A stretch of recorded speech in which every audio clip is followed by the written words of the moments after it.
नवादरात में उनके खूबसूरत लिबास, फैशनेबल जूते, सामान आराइश और बेहतरीन गाड़ियां महफूज हैं। यहाँ अजीम तरीन पाकिस्तानी नूरुल अमीन मदफून है। नूरुल अमीन का ताल्लुक़ तो मशरक़ी पाकिस्तान से था, लेकिन कायदे आज़म और पाकिस्तान से उनकी मोहब्बत और कमिटमेंट उनकी जायदाद, उनकी ज़मीन, उनके रिश्तेदारों से कहीं ज़्यादा थी। 1971 में जब बांग्लादेश बना तो वो सब कुछ छोड़ छाड़ कर पाकिस्तान में आ बसे और फिर अपनी ज़िंदगी के आखिरी अय्याम तक यहीं रहे। नूरुल अमीन की ज़िंदगी से कुछ ना कुछ सबक तो ज़रूर मिलता है। पहला सबक मादरे वतन से मोहब्बत और दूसरा सबक आपस में भाइयों की तरह रहना।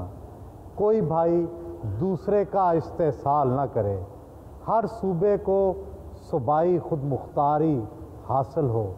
आइन में सूबों को जो हकूक़ दिए गए हैं वो फ़ौरन दिए जाएं। हमें ये भी सोचना चाहिए कि दूसरे सूबों की महरूमियाँ बढ़े ना कम हों, तभी ये पाकिस्तान हमेशा सलामत रह सकता है। सरदार अब्दुल रब निश्तर जब गवर्नर पंजाब थे तो उन्होंने कई नई मिसालें कायम की। कहा जाता है कि उनके बेटे सरकारी गाड़ी पर नहीं, साइकिल पर स्कूल जाया करते थे। और ये भी कहा जाता है कि सरदार अब्दुल रब निश्तर जब सुबह नमाज फजर के बाद दाता दरबार जाते थे तो वो सरकारी गाड़ी नहीं इस्तेमाल करते थे। कहते थे कि ये मेरा ज़ाती काम है, ये मेरा ज़ाती फ़ेल है, ये सरकारी काम नहीं है। क्या आज के वज़ीर, क्या आज के हुक्मरान, क्या आज के सरकारी अफसर इस मिसाल की पैरवी करते हैं? काश हम अपने इन बड़ों की मिसालों को देखकर अपने रवैये तब्दील करें।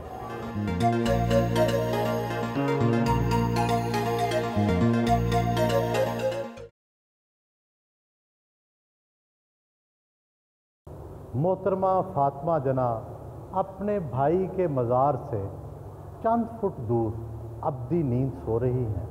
मोहतरमा फातिमा जना को बाद अज़ां मादरे मिल्लत का खिताब दिया गया।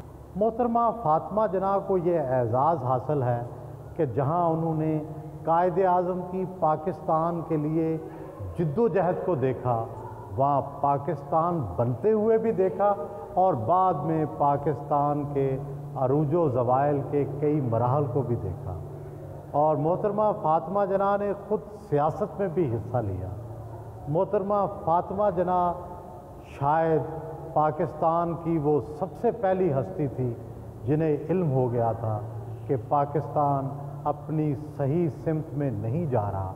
इसीलिए उन्होंने पाकिस्तान की सियासत में हिस्सा लेकर इसे सही राह पर डालने की कोशिश की। लेकिन अफसोस सद अफसोस कि ऐसा ना हो सका, वगरना शायद पाकिस्तान उसी वक्त एक जमहूरी फलाही रियासत बन चुका होता।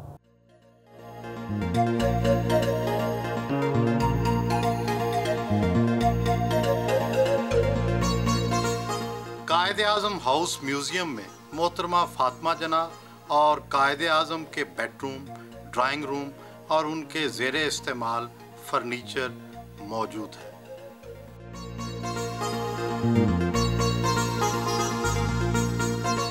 कायदे आज़म मोहम्मद अली जना की ज़िंदगी भर सबसे करीबी साथी उनकी छोटी बहन रही।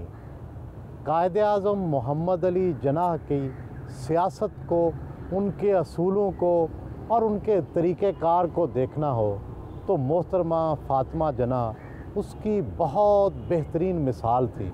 कायदे आज़म मोहम्मद अली जना ने 11 सितंबर 1948 को वफ़ात पाई।